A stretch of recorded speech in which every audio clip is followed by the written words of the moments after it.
தென்னாடுடைய சிவனை போற்றி நாட்டவர்க்கும் இறைவா போற்றி. அனைவருக்கும் வணக்கம். இந்த காணொளியில் பாவத்தை நீக்கும் மந்திரம் என்கின்ற தலைப்பில் சிந்திக்க போகிறோம். அதாவது மந்திரம்னா என்ன அப்படிங்கிறதுக்கு தொல்காப்பியர் ஒரு விளக்கம் கொடுக்குறார். நிறைமொழி மாந்தர் ஆணையில் கிளந்த மறைமொழிதானே மந்திரம் என்ப அப்படின்னு சொல்கிறார். அதாவது ஒருத்தர் வாயிலிருந்து சொல்கின்ற சொன்ன பிறகு உடனே அதை ஒட்டி ஒரு செயல் நடக்குது அப்படின்னு சொன்னால் அதுதான் மந்திரம் அப்படின்னு சொல்கிறார். அப்படி வைத்து பார்க்கும்போது நமக்கு சமய அடிப்படையில் யார் யார் சொன்னதெல்லாம் மந்திரமாக இருக்குது அப்படின்னு பார்த்தீங்கன்னா, நம்முடைய 27 திருமுறை ஆசிரியர்கள் சொன்னதெல்லாம் மந்திரமாக இருக்குது. அதில் குறிப்பாக 4 பெருமக்கள் இருக்காங்க. ஞானசம்பந்தர், நாவுக்கரசர், சுந்தரர், மணிவாசகர். அவங்க வாயிலிருந்து சொல்லப்பட்ட ஆணையாகப்பட்டது என்னன்னா பல அருள் நிகழ்ச்சிகளை நிகழ்த்தி இருக்கின்றது.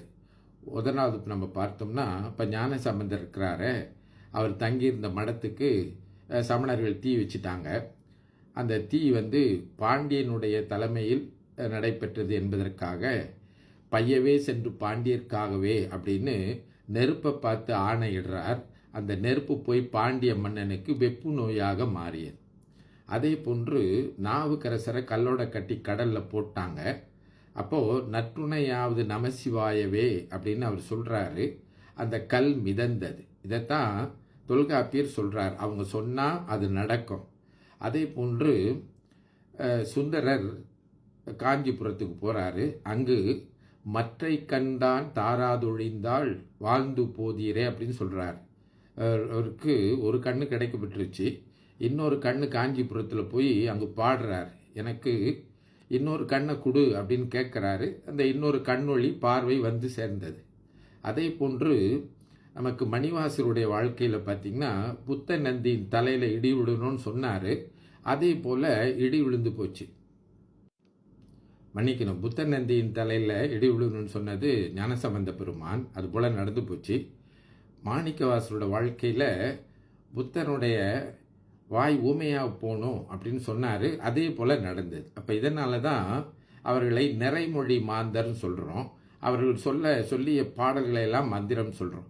அவங்களுடைய வாயிலிருந்து உதிர்த்த எல்லா சொற்களுமே மந்திர சொற்கள். அவர்கள் பாடிய பாடல்கள் எல்லாமே மந்திரம்னு சொல்கிறோம். இருப்பினும் இந்த மந்திரம் என்பது நீண்ட பொருளை சுருங்கிய வடிவமாக சொல்வது என்கின்ற ஒரு பொருளும் இருக்கின்றது. அந்த அடிப்படையில் பார்த்தீங்கன்னா, நமக்கு இந்த அருளாளர் பெருமக்கள் ரொம்ப சுருக்கமாக நம்முடைய அன்னை தமிழில் ரொம்ப அழகாக குறுக்கமான மந்திரத்தை சொல்லியிருக்காங்க. அதை தான் திருவைந்தெழுத்து மந்திரம் அப்படின்னு சொல்கிறாங்க. இந்த ந ம சி வ ய என்றாங்களே, இந்த 5 எழுத்து கொண்டு சொல்லப்படுகின்ற மந்திரத்தை தான் திருவைந்தெழுத்து மந்திரம் அப்படின்னு சொல்கிறாங்க. இந்த திருவைந்தெழுத்து மந்திரம் தான் சைவர்களுக்கு தலையாய மந்திரம் என்று சொல்கின்றார்கள். அதில் நமக்கெல்லாம் ரொம்ப பெருமை என்னன்னா, அது அன்னை தமிழில் இருக்கின்றது. அதனால தான் நாவுக்கரசர் சொல்கிறாரு, கனியொன்று கொடுத்தால் உண்ணவல்லீர் அப்படின்னு சொல்கிறார். நமச்சிவாய் என்ற கனியை கொடுத்தா அதை விட்டுட்டு போய் காயெல்லாம் பிடிச்சி சாப்பிட்டுக்கிட்டு இருக்காங்க, எவ்வளோ பெரிய அறியாத்தனம் அப்படின்னு சொல்கிறார்.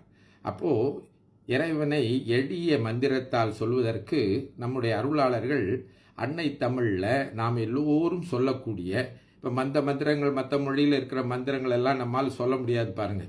ஏன்னா மந்திரங்களை சொல்கின்ற போது அது உச்சரிப்பு பிழை இல்லாமல் சொல்ல வேண்டும் ஒன்று, மற்றது அதனுடைய பொருளை உணர்ந்து சொல்ல வேண்டும். இப்போ நம்முடைய தமிழில் இருக்கக்கூடிய இந்த திருவைந்தெழுத்து மந்திரம் பார்த்திங்கன்னா, அதோட உச்சரிப்பும் பிழை இல்லாமல் சொல்லலாம். அடுத்து அதனுடைய பொருளையும் தெரிந்து கொண்டு சொல்லலாம். இனி இந்த மந்திரம் எவ்வளவு முதன்மையானது என்பதை தொடர்ந்து நாம் சிந்திக்க போகிறோம். இந்த மந்திரங்களை சொன்னால் என்னென்னலாம் நடக்கும் என்பதை தான் நாம் சிந்திக்க போகிறோம். முதல்ல நாவுக்கரசர் என்ன சொல்கிறாருன்னு பார்ப்போம். ஏதும் ஒன்றும் அறிவிலராயினும் ஓதி அஞ்செழுத்தை உணர்வார்கட்கு பேதமின்றி அவரவர் உள்ளத்தை மாதும் தாமும் மகிழ்வர் மாற்பெறரேன்னு சொல்கிறார். அதாவது நமசிவய அல்லது சிவய நம அல்லது சிவசிவ அப்படின்னு சொன்னோம்னா, நமக்கு நம்முடைய உள்ளத்தில் சிவபெருமானும் அம்மையும் வீற்றிருப்பார்கள். அதை உணர்ந்து சொன்னால் வீற்றிருப்பார்கள். பிற மந்திரங்களை அறிந்திருக்க வேண்டியதில்லை. அதனால தான் ஏதும் ஒன்றும் அறிவிலராயினும் என்று சொல்கிறார்.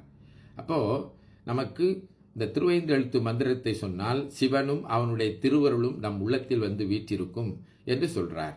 அடுத்து நீங்கள் பார்த்தீங்கன்னா நமக்கு சுந்தரர் சொல்கிறார், அந்தியும் நண்பகலும் அஞ்சு பதம் சொல்லி முந்தி எழும் பழைய வல்வினை மூடாமுன் சிந்தை பராமரியா தென்திரு ஆரூர்ப்புக்கு எந்தை பிரானாரை என்று கொள் எய்துவதே அப்படின்னு சொல்கிறார். அதாவது அந்தியும் நண்பகலும் அப்படின்னா காலை மாலையும் நாம் இடைவிடாது இந்த திருவைந்தெழுத்து மந்திரத்தை சொன்னால் நான் நீன்னு முந்திக்கிட்டு நம்முடைய பழைய வினைகள் எல்லாம் பாவங்கள் எல்லாம் எழும்பி எழும்பி வருதான். நாம் இந்த திருவைந்து எழுத்தை சொன்னால் நம்முடைய சிந்தையை பராமரிக்கலாம், நம்முடைய அறிவை பராமரிக்கலாம், பாதுகாக்கலாம். அதனால் மேல் வினைகள் செய்வதிலிருந்து நாம் தவிர்த்து கொள்ளலாம்.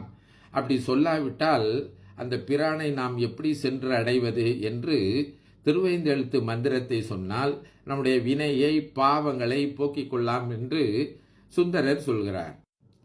தொடர்ந்து 9ஆம் திருமுறையில் திருவிசைப்பால கருவூர் தேவர் என்கின்ற சித்தர் சொல்றார். ரொம்ப அருமையான ஒரு பாட்டு. அற்புத தெய்வம் இதனின் மற்று உண்டே அன்போடு தன்னை, அந்த பெருமான அன்போடு அஞ்செழுத்தின், அந்த அஞ்செழுத்தை சொன்னால் அஞ்செழுத்தின் சொற்பதத்தை வைத்து உள்ளமல்லூரும் தொண்டருக்கு அப்படிங்கிறார். அது ரொம்ப அன்போடு அந்த திருவைந்தெழுத்தை சொன்னால் என்னென்ன கிடைக்கும்? பற்பத குவையும் பைம்பொன் மாளிகையும் பவளவாய் அவற்பனை முலையும் கற்பக பொழிலும் முழுதுமாம் கங்கை கொண்ட சோழேசரத்தானே அப்படின்னு சொல்றார்.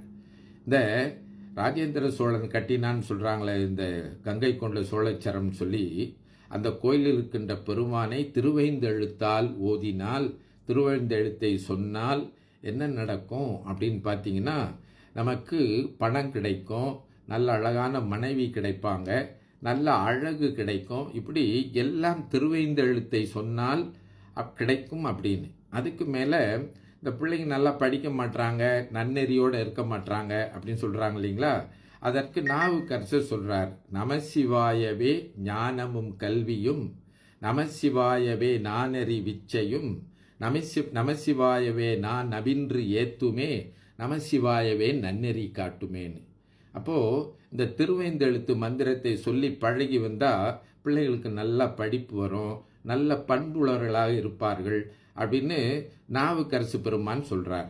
அதற்கு மேலே ஞானசம்பந்தர் இருக்கிறாரே, அவர் சொல்கிறாரு, காதலாகி கசிந்து கண்ணீர் மல்கி ஓதுவார் தம்மை நன்னெறிக்கு உய்ப்பது, வேதம் நான்கினும் மெய்ப்பொருளாவது, நாதன் நாமம் நமசிவாய் என்றார். அப்போ நல்ல நெறிக்கு நம்மை உய்விக்கும், அடுத்து பெருமானிடத்தில் அன்பை பெருக்கெடுக்க செய்யும் அப்படின்னு சொல்கிறாரு.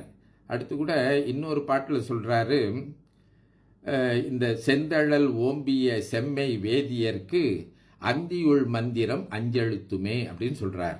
அப்போது இந்த வேதங்களை ஓதுகின்ற வேதியர்கள் கூட நீங்கள் பார்த்தீங்கன்னா அவர்கள் செம்மையாக வேண்டும் என்றால் அவர்களுக்கு திருவைந்தெழுத்து ஓதப்பெற வேண்டும், அவர்கள் ஓத வேண்டும் என்று சொல்கின்றார்.